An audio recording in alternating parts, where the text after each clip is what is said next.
светилнику на православието, тврдино на црквата и учителу, убавино на монасите,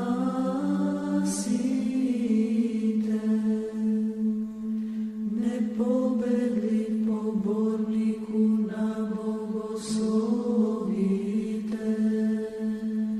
чудотворче Григорije,